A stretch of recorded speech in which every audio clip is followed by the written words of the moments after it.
Après la ville de Conakry et celle de Zérékoré, c'est le tour de la région administrative de Kindia. Le Conseil guinéen des chargeurs poursuit avec son atelier d'appropriation et de sensibilisation sur les conventions de la CEDEAO. Ce jeudi, dans l'enceinte de la Maison des Jeunes, une forte mobilisation des pouvoirs publics et des structures locales ont marqué cet atelier qui est le 3e du genre en cette année 2024. Le directeur général du Conseil guinéen des chargeurs réitère son engagement à atteindre ses missions. Mesdames et messieurs, chers invités et participants, cet atelier 3e du genre en cette année 2024 s'inscrit dans le cadre de l'application des recommandations issues des 2 précédents ateliers d'appropriation et de sensibilisation sur la disposition des conventions sous-régionales portant sur le transport et transit routier inter-État de marchandises, ainsi que le règlement 14 tenu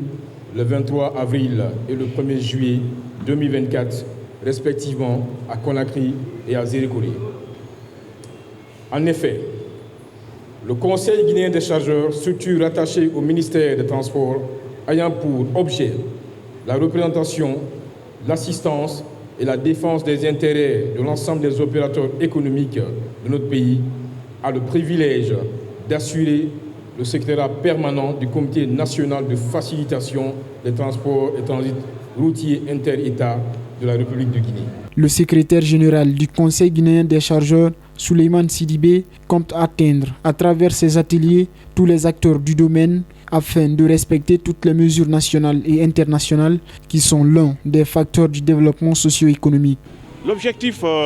essentiel que nous recherchons à travers cet atelier, c'est de se retrouver avec l'ensemble des acteurs qui interviennent sur la chaîne logistique de transport et de commerce. Je veux parler des transporteurs, je veux parler des syndicats de transport, je veux parler des forces de défense et de sécurité en charge du contrôle routier sur nos différents axes routiers interurbains et inter-États pour échanger, vulgariser, leur parler des dispositions de ces conventions de la CEDEAO qui sont d'une importance capitale. La construction et l'amélioration des infrastructures routières étant au centre des préoccupations du président de la transition, le général de corps d'armée Mamadi Doumbouya, le représentant du ministre de tutelle Maboudou Keïta, s'inscrit dans le même cadre et salue l'initiative. Mesdames et messieurs, au nom de monsieur le ministre des Transports et porte-parole du gouvernement, monsieur Ousmane Gawal Diallo, ainsi qu'à mon nom propre, permettez-moi de vous adresser mes sincères remerciements pour votre présence à cette cérémonie d'ouverture de l'atelier d'appropriation et de sensibilisation sur le règlement 14 de l'UEMOA et l'acte additionnel de la CEDEAO relative à la réglementation du transport et du transit routier inter-État de marchandises, malgré vos multiples occupations. Cet atelier vient à point nommé, car il se tient à un moment où la construction et l'amélioration des infrastructures de transport et les infrastructures routières sont au cœur des préoccupations de l'État grâce à la vision éclairée de son Excellence, le général de corps d'armée Mamadi Doumbouya, président de la République, chef de l'État, chef suprême des armées. Les autorités administratives de la ville de Kindia se réjouissent du choix porté sur leur localité. À cette heureuse occasion, je voudrais remercier du fond de cœur